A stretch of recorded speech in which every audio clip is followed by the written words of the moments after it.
This machine is great for free motion quilting. So first off, you do get foot R in with this machine. And I'm going to show you how you set it up with this foot. But ideally, the one you want to use for free motion quilting, the one you can purchase, it's called the Open Toe Free Motion Spring Foot. So this foot is actually going to be, you remove the screw to attach it. It's got an opening in the front here so you can see where you're going. And this spring helps kind of help with the making your stitches really look good. So first off, we need to go into the tools and tell the machine that we are actually using this feature. Go ahead and arrow down, and I'll get down to where you can see both of them. The very first one is where it says free motion floating. If we select that, you can use that with your R foot. If you select the second one down, you can go ahead and use the free motion spring action foot. So depending on which foot you actually are using, pick the right one. What this is going to do is, you know how your foot comes down all the way and touches the fabric? Well, we sure don't want that when we're free motion quilting. We need the foot to kind of come down, but to hover. And so this setting will make sure that you have the proper setup for that. If you are using the R foot, the way the R foot goes on, this part has a little kind of upward feel to it. That needs to sit in front of the ankle. So as you kind of slip that underneath, kind of just clicks on. So what I'm going to do is I'm going to actually switch over and use my screwdriver. I'm going to take the foot, or I should say the ankle part, off the machine.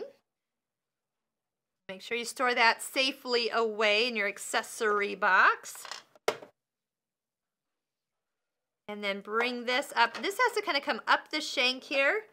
And I'll point out one more thing. There is this part.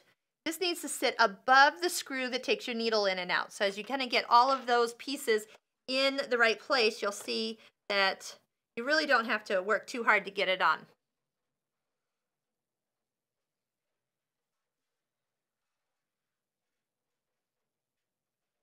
Once you get that screw lined up, that's probably the hardest part. Once you get the screw lined up, it's easiest to go. Okay, a little tighten with the screwdriver so it doesn't wiggle loose, and it will if you don't. And then so I'm coming over here, free motion spring action, touching OK, puts a little X in that box. Touch tools to close that down. Shows you that we have that foot on. It will also remind us with a little note. If we leave that setting on when we turn the machine off, it will come up first thing to remind us to either turn it off or that it is still set. Another thing is to lower the feed dogs right here below the bobbin area, and those teeth will come down. Now, once again, when you slide those back up, they do not come up until you take a stitch or turn the hand wheel, rotate it through, and then they'll come up. So it's over towards the minus sign. That will keep it down, and we're almost ready to go. Does it matter what the stitch length is over here? It doesn't. This is all you. Now, sometimes I like to teach my free motion quilting classes to use the speed control as kind of a cruise control option.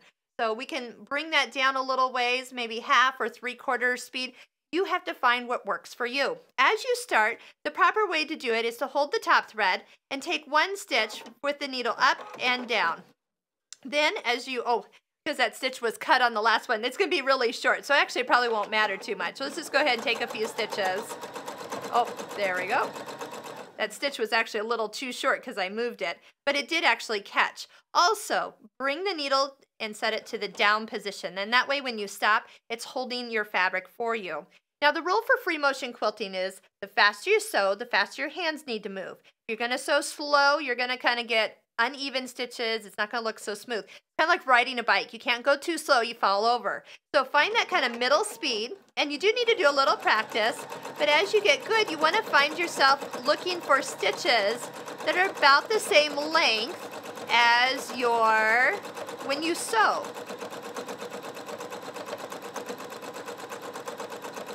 Something I always like are those gloves. Also having your machine down in a cabinet or having one of the new extension tables you can put around the machine. Check with your local dealer because those just came out for this model and it's great. They really add a nice little extra table and attach to the machine. It's just a matter of going and practicing.